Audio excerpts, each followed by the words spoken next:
Like many of you, we battle depression during life's ups and downs.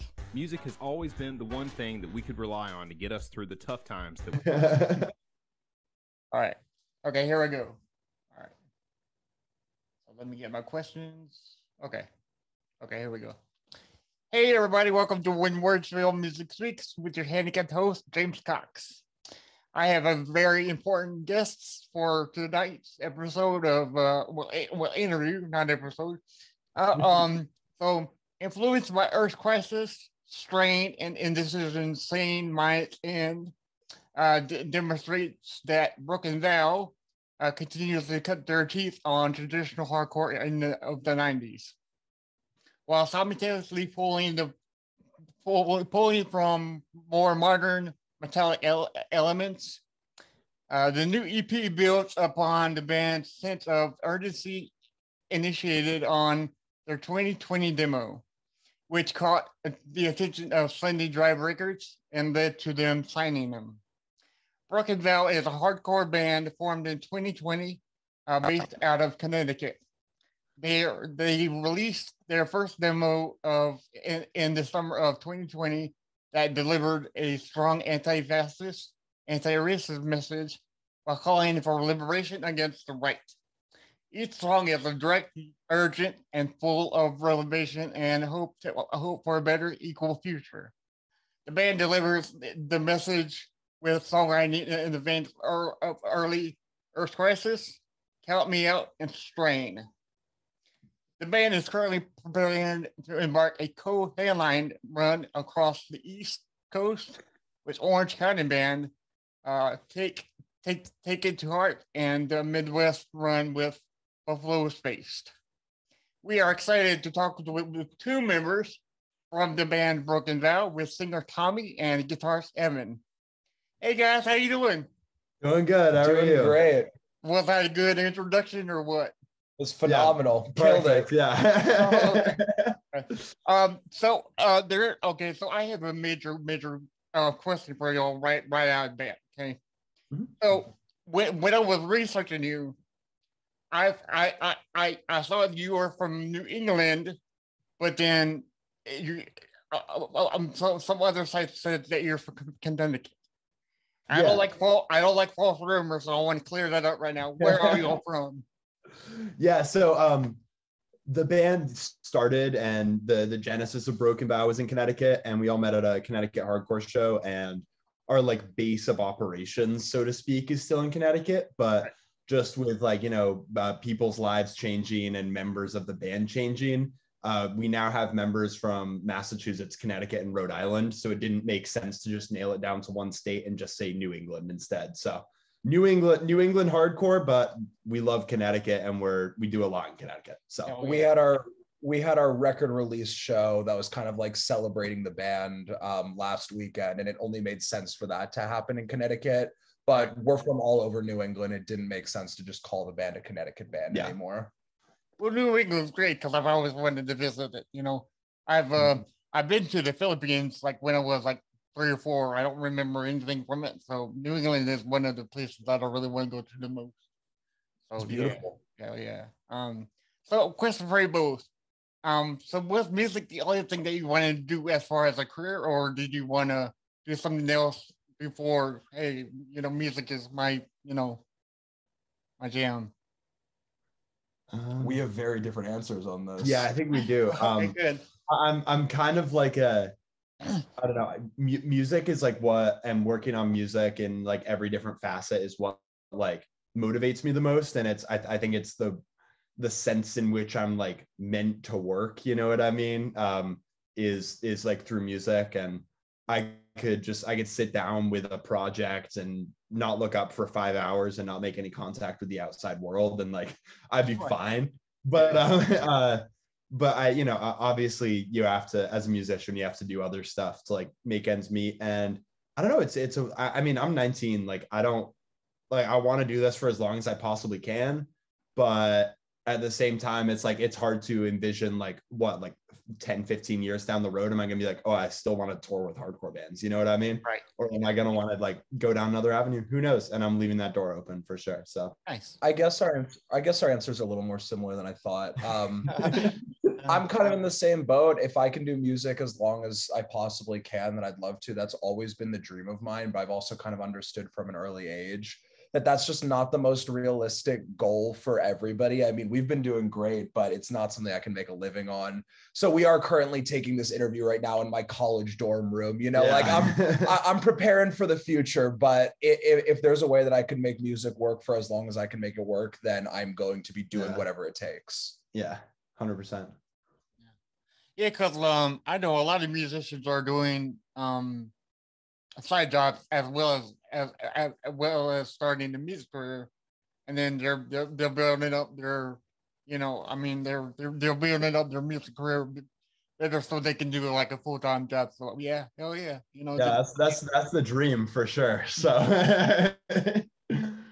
Oh, okay. So when you were deciding to find out what band y'all were going to be, so what were some ideas you tossed around and then decided on? Like, was it like a lot of ideas and then just mesh them together, or was it just like, hey, let's do it like a punk band? Hell yeah!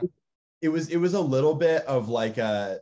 So what we did was, before the first ever Broken Vow practice, Evan wasn't in the band yet, so I got this one. But before the first Broken Vow practice, we all kind of got in a group chat and said, hey, everyone pick a hardcore song that we want to cover, and we'll put that together at the first practice and get those down really good so that we can kind of like get the mechanics of being a band together before we think about like anything stylistic. I think that was really important for us because it allowed us to like take elements from those bands that we were covering and be like, oh, like, let's do a part that sounds like this. And then we have it in our back pocket to be able to do a part that sounds like that, because like we did a couple of them in the songs we were covering. But it definitely, the conclusion was like, let's do a little bit of all of this as well. So like, let's not just like have a song that's like all slow chugs, but like, let's do some fast parts, and like, let's not do a song that's like all melodic. Let's like have some more like ominous or like dissonant parts, you know what I mean? So it was definitely like a narrow it down to like what we want to do. But when we narrowed it down, there was still a lot of variety. So. Because when I listened to your demo, I listened to the demo first, and then I listened to your second EP, and I can like front and back, it was all awesome. You know, it's like one of those. It's like you have albums like you can't not stop playing it. It's so good. You know. Yeah. And most of your albums are like flawless to me. You know. So, that warms my heart. Thank you so much. I really appreciate that. the other album that I love playing front to back with no problem is the Misfits American Psycho.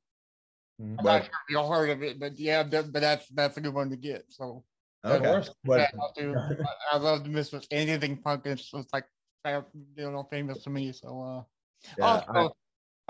your music reminds me of a new age Black Flag kind of band, you know, like Black Flag was huge for me when I was getting into hardcore. So for sure. So yeah, it was like Black Flag and Suicidal Tendencies were the first like hardcore punk bands that I like really loved. So hell yeah.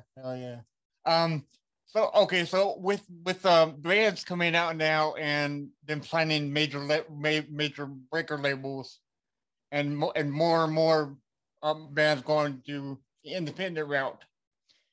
Who or what encouraged you to sign with a label such as Sunday Drive Records, as opposed to being for like fully independent artists? Yeah. So Sunday Drive hit us up on the day that our demo came out. I think like literal hours after it dropped, Sunday Drive was messaging us, and I just the pitch they sent us was just like, I don't know. We definitely like didn't totally know what we were doing with like signing to like a label, or like signing to a label, like working with a label. But we made a really, really good choice going with them, because it was very clear from the start that they were in it for nothing, but like they just wanted to like see the message and the energy that the band has like spread Right. through the scene and through other scenes, and just kind of give us a platform that we can use to keep doing what we were doing. And they've done that really effectively. So shout out to Jonathan, who runs Sunday Drive. Great dude. Yeah, and they've treated us really well. Same with New Morality Zine. So it's just I mean, if I had like a word of advice, I'd say like people who like want to do stuff on your terms is always going to serve you better as an artist, and people are always going to gravitate towards something that's more true to the person creating it rather than true to the person it's being created for. So nobody is ever going to care about your art nearly as much as you do, and that includes people who are benefiting off your art, so like a label or something like that, for example. But I think we've kind of created a really good team with Jonathan and Nick from Sunday Drive Records and New Morality Zine respectively, where they care so much, and they recognize that Broken Vow is like our baby, like our thing that we really invest ourselves in. And they give us a lot of leeway and a lot of respect and like a pretty loose leash, while still like being very, very good guidance for us, because we're still young and they know so much more than us. And we formed a really good team with them. It's really awesome. 100%. Yeah, because 9 Point, and I'm sure you're familiar with 9 Point, but I talked to Elias, and they created a record label themselves because they were tired of people telling them what to do and how to do their own music, and they were like, fuck it, I'm gonna just create our own. Yeah, so so it's good that you found a company that backs you up, totally 100%. Yeah, 100%. And and we were really lucky that, probably just with like the amount of excitement we had, someone with very different motives than Jonathan had could have swooped in and been like, hey, like, let me work with you, and it could have been a disaster. But it was a combination of luck and probably a lot of luck, actually. So yeah, it's always a gamble, and I'm just really happy that we're working with someone as amazing as Jonathan. It's a lot of luck, but I think that I'd like to think at least that Broken Vow attracts the type of person who has similar, I don't know, Broken Vow is so belief driven and so like passionate that I feel like it attracts the type of person who would have good intentions with like a message like that, because like that could get diluted so easily when put into the wrong hands, so much so that I feel like those people might not even get to it, might not even get it, might not even care, so I think it is luck, but I think that Broken Vow is set up to have a really good bond over something like that, if that makes sense. Right. Yeah, it does. It does. Okay, so we talked about what things brought you to the punk realm.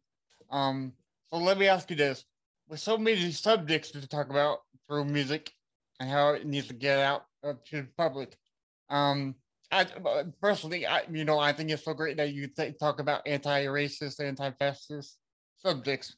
How, like, what made you like center that subject to be discussed by your band, like Rage Against the Machine, Black Flag, and like so many anti-fascist bands?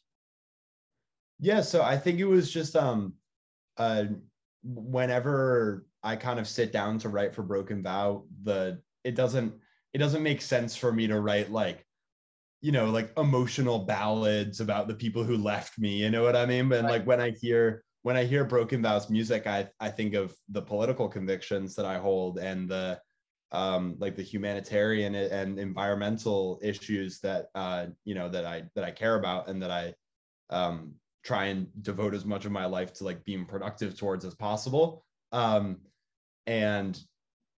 that kind of like aggressive, like I wanted it to be like a little bit of a call to arms, you know what I mean? A little bit of like rally the troops is a weird word, but that springs to mind. No, it's just it feels really natural to, when I hear like the instrumentals that we write for Broken Vow, to write about political stuff, write about anti-racism, write about anti-fascism, and and it's never, and if I felt forced to do it, I wouldn't do it. You know what I mean? Right. If I felt like I was writing myself into a corner, like I just write about something else. You know what I mean? Right. And I'm sure there will be songs in the future of Broken Vow that aren't like specifically about that, and maybe some more personal material. Maybe it's just I don't know. As the singer, you've kind of got to give yourself a little bit of freedom to just say, I'm going to talk about what I want to talk about, and not think. And because if you put too much thought to it, sometimes it'll get contrived. You know what I mean? And sometimes it'll get like, I have to do this. I have to deliver this kind of thing. I have to write this song over and over and over again. And I don't want to do that. But, I do keep getting called back to write similar songs. So for what it's worth. Right. So you're the sole writer of the band, right? Yeah. So all of us kind of collaborate on music, okay. But for lyrics, it's pretty much just me. So yeah, because I heard Chris Barnes from Cannibal Corpse. Yes, Cannibal Corpse. Amazing band. I love Cannibal Corpse. God, yeah, I love him too. But he says that like he doesn't feel comfortable singing somebody else's songs. He wants to write about what he wants to sing about, what he what he thinks in his head. Yeah, because Broken Vow is my baby, I don't think I could ever do that in Broken Vow. But I do love like doing a little cover every now and then, and that's fun. But when it comes to like the real nitty gritty of like, this is what we're gonna put out there with like our name on it, and not just like something that's for fun, like for sure, I always want it to be me. So I really think that the most important aspect of our band is the message and the lyrics. As much as I love the breakdowns and like all the different and all the instrumentals and all that, like I think that the most like poignant part of our band is 100% the message.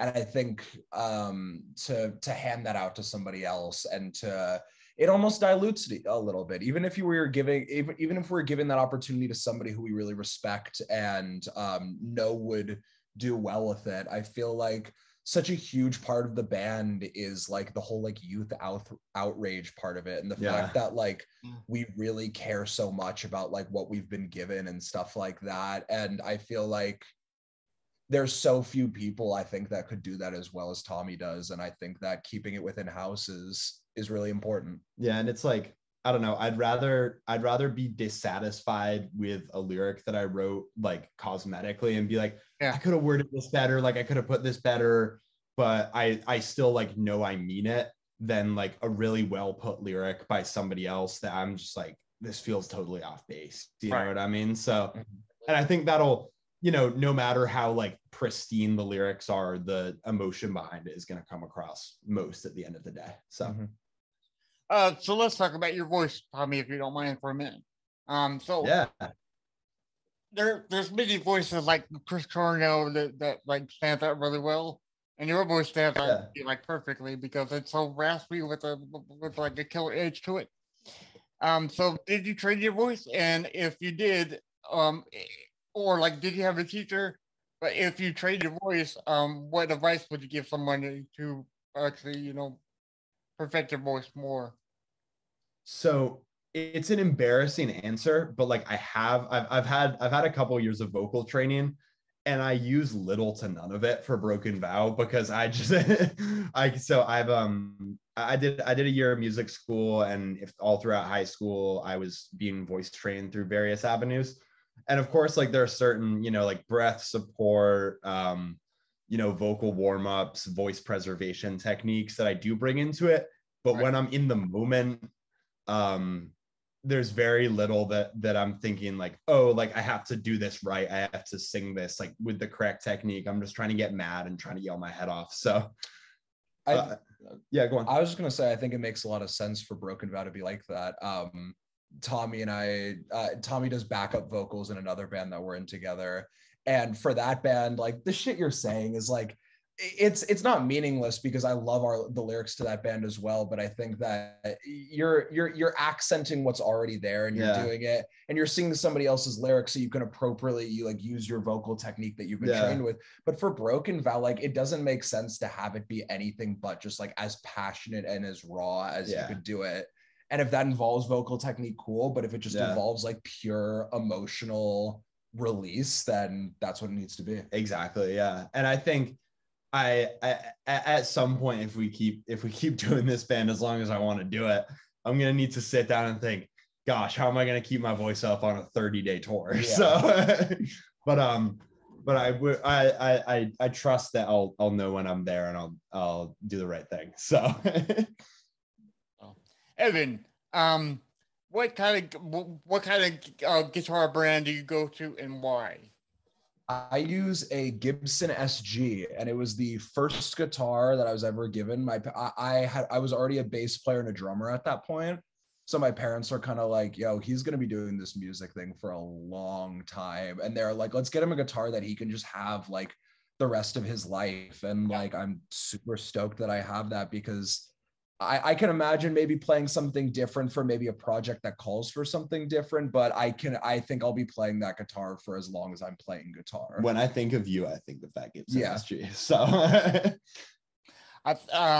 correct me if I'm wrong, but Angus Young plays like Gibson SG, right? One more time, sorry. Angus Young from AC/DC. Yes. The classic. Yeah. His is blue, so he's like, Angus Young is like the evil SG, and he's like the angel SG.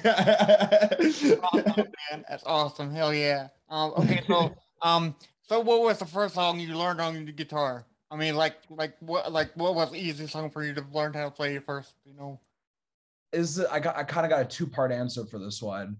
First song I learned how to play was Smoke on the Water, because that was the first song I learned on bass. Everybody plays it, yeah. Exactly.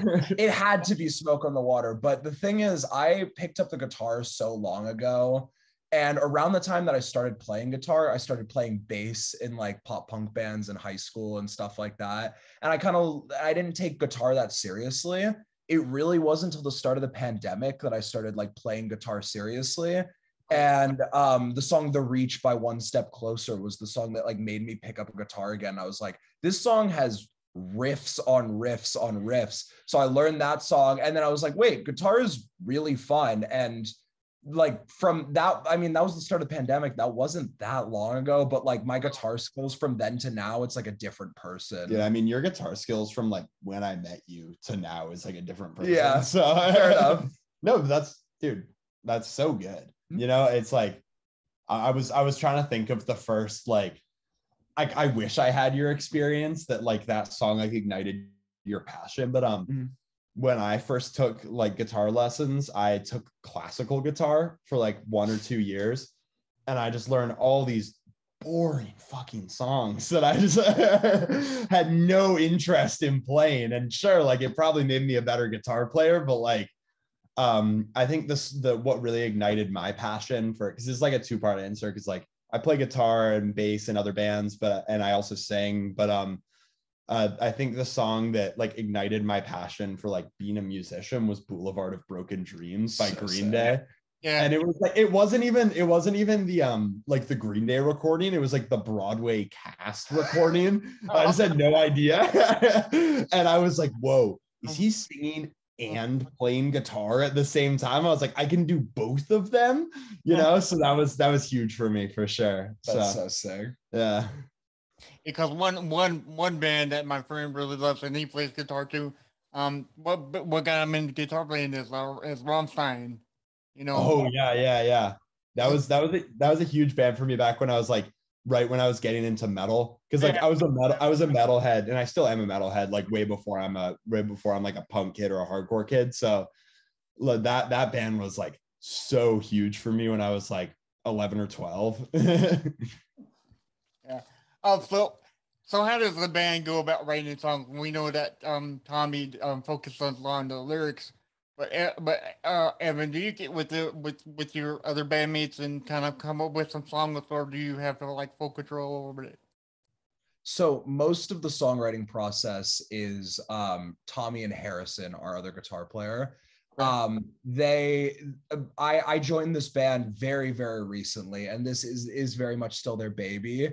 I think me, Nicole, and Max, the other members of the band, we do add our little flair to things. We do contribute to the process, but the songs at their core are Broken Vow, I believe, when they're written by Tommy, and Harrison. Yeah, I think that is like the important, like that is like that's what makes a Broken Vow song Yeah. a Broken Vow song. I'd say so too. Yeah, Harrison and I, we used to write all our songs in our old guitarist garage, but old guitarist, he's not in the band anymore. No more garage. So so Harrison and I just I have a year of school as an audio production major, so I have a fair bit of know-how. You would like basic Logic, ABCD, you know, little bit of production, little bit of engineering, and Harrison and I will just sit down in my bedroom and plug our guitars in and write a song with a drum machine behind it, and then our crazy drummer learns it one for one, even when I'm like, oh, he's there, no way he's gonna be able to play this. That kills the right. Knocks that out of the park. Yeah. Every time. Oh yeah. Okay, so when I was listening to the demo 2020, there's a song on there that makes me think that y'all are wrestling fans, or at least Tommy is. Because you probably know what I'm going to say right now, right, Tommy? On the I did see that you wanted to talk about this, but none of us are wrestling fans actually. Really, and I so much like Triple H's theme, you know. I mean, hey, if Triple H is out there and he's listening to this, we can strike up a deal, you know. Call like, us, call us, you know, like let us know. Like, I mean, we're very, very reasonable businessmen about this sort of thing. So none of us are wrestling fans, but I will say I do love that like a sport that has such a big platform is like so stoked on hardcore and like heavy music in general. Like Code Orange did a walkout theme for some wrestler recently. There was another one you brought up earlier. Yeah, my favorite band of all time, Killswitch Engage, did the CM Punk walkout. Right. So okay, so since Killswitch Engage is your favorite band of all time, let me ask you this: which one is your favorite singer, Howard Jones or just Howard? Yeah. Howard. And don't get me wrong, I love Alive or Just Breathing. But it's no End of Heartache. Let me just put it that way. Okay, so my view on it is Howard Jones has the best screams. Has the best clean vocals I've ever heard.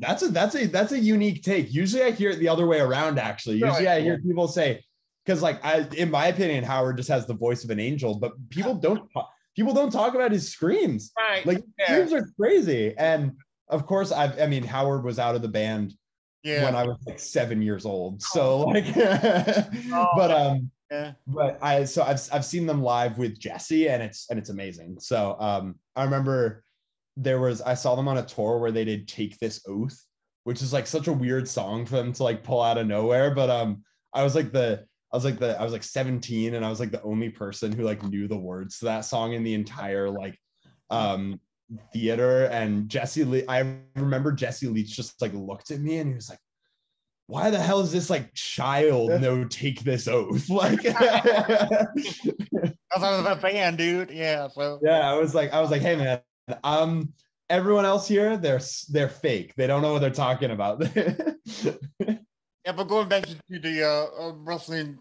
Triple H's theme song, for anybody who's listening, check out their track, The New Resistance, and the timestamp is 144.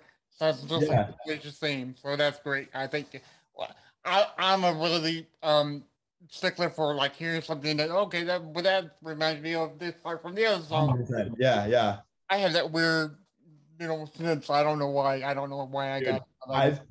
I've ruined so many songs for people by being like, check this out. This is the same thing. They stole it. You do that when I write stuff. Yeah, I do that when you write stuff. I'm like, Evan, that's this riff from this other band, you idiot. Okay, so with your demo releasing in 2020 entitled Demo 2020, which we just talked about, and a new EP called Sane Mind's End, which came out just recently, December 3rd. Are there any big plans for Broken Vow in the near future? Like, are you going on tour? Obviously, I mentioned that in the beginning, but do you have a full album releasing soon, or what else can we expect? So in terms of recorded music, we have some stuff that we're excited to show people in the not so far future, but definitely, we want to let the EP sit for a while. Yeah. So but I think the main focus of 2022 for us is going to be getting out there, playing a ton of shows. We want to do the whole country. We want every single little state and little town and little VFW hall. We'll be there. Every single town In the United States, we're going to be touring there. Look out, Iowa. Yeah, watch out. Next coming through, right? Yeah. So, yeah, because I looked at your schedule and you're coming. I live in Columbia. You're all coming real close to Columbia. You're all going to I think like Greenville, South Carolina. Chapel Hills. Yes. Yeah. I'm gonna try. So you're in Columbia, South Carolina? Yeah. Nice. Yeah. Nice. Yeah, so I'm gonna try really hard to get the day off and come see y'all. That'd be awesome. That'd be amazing. That'd be We'd awesome. love that. Yeah. That's gonna be a great show. That's gonna be a good. Yeah, I was gonna say that's a lot of. I like every single band on that. I am like really stoked to see. Yeah, it's a good bill. It's a good bill. So, we do have one more question for y'all, and I didn't send you a studio because I wanted to be Okay. like off the bat. Okay. I like this. So I ask every one of my guests on the show. This podcast is called "When Words Fail, Music Speaks." Right. Mm-hmm. That's gonna be further from the truth than that. So, is there any one song or one album that you can think of right now off the bat that you can listen to, but you can't tell me or Evan or Tommy how it makes you feel inside? Like it's so deep ingrained in you, Yeah. Oh wow. Yeah. I got a couple for this. Okay. There's this whole little like subgenre of like I don't even know what to call it. I guess just alternative music that like very much strikes a chord with me. And is it like the Title Fight? Yeah, music? Yeah, like bands like Title Fight, Fiddlehead, GI Bill, all those bands. I think it's something in the chord structures that they use. I don't know what it is, but whatever it is, they'll be singing about something that I cannot relate to at all, or I don't even know the lyrics, and for some reason it just like makes me cry. I can't even explain it. That's such a, because like every time I think of like an answer to this, I'm like, no, but there's another one. Like there's one that's like deeper. Right. Yeah. I'd probably say it's right behind me on the wall right here, but Things We Carry by Have Heart. Just I think it's very specific about like I probably could describe the feeling if I thought about it long enough, but it's something that like when I need to feel that way, I'm not really thinking a lot about how I'm feeling, if that makes sense. And that album's been there for me in some really, really dark, tough times. So it's very much, I mean, I guess the point of the question is you can't describe it. And I was about to try to describe it. I'm very sorry. But it makes me feel this certain way that I very much think I need to feel more of the time. And without listening to that record, that's my like mental health goal is feel like I'm listening to Things We Carry all the time. But those are two perfect answers because this podcast is built on finding depression with power of music. And y'all said it perfectly. Y'all give me great answers. So thank y'all very much for that. Yeah, hell yeah. If there's one person who knows about fighting depression with the power of music, it's probably me. There you go. So for anybody who is listening right now, you can find them on Twitter, Instagram, on Broken Vow HC. I guess that's home camp or something. What does HC stand for? Hardcore. I'm sorry. Hardcore, that's fine. They're also on Twitter under the same thing, Broken Vow HC. Twitter, Instagram, the same thing. And they have a Bandcamp where you can order like shirts and CDs and stuff, right? Oh yeah. Yeah. I think we have shirts and vinyl records up right now, but we'll also have both of those on the road if you're living on the East Coast or or in the Midwest and you want to come see us and get a shirt or a record. Well, I'm definitely gonna order some vinyl records because I got Oh, from my ear. Yeah. looks like you know a thing or two about ordering vinyl records for sure. Okay, so you can go to brokenvow.bandcamp.com and order anything there, like vinyl records, Yeah, vinyl record. Yep. So, Real deal. Yeah. yeah. Well, We're officially a band now. Yeah. Now we've got a 12-inch out. Where somebody, right? Yeah. Hell yeah. We just wanted to thank you all so much for coming on, and we do hopefully you'll come back in the near future. And I'm going to try to make the show to meet y'all. And hell yeah, we would love that'd be amazing. Yeah, dude. So thank you all very much. I appreciate it. Thank you so much. Appreciate Have a good you. one. Have a good one. Thank you. Bye. Bye-bye. All right. Cool. We got it. Cool. Thank you so much. Awesome. Yeah, Thank you so much for having us on. Oh yeah. Well, I'm a big fan of you now because I'm not kidding you when I say I play your like over and over and over again. You know. That's That's amazing. Thank you so much, man. I mean, those breakdowns are tight as shit, dude. If that's what you like about Broken Vow, we I didn't want to like just spoil this on the show, but we have some new material coming out like middle-ish of next year, and it's like breakdowns. A lot more breakdowns. Yeah. Dude, I love it. So yeah. Right. So I'm gonna let you go, and we would love for y'all to come back anytime you want to. Just come on back on, okay? Perfect. All right, man. Thank you so much. All right, bye. Thank you so much. Have a great night, man. Have a good one. Bye bye. Bye bye.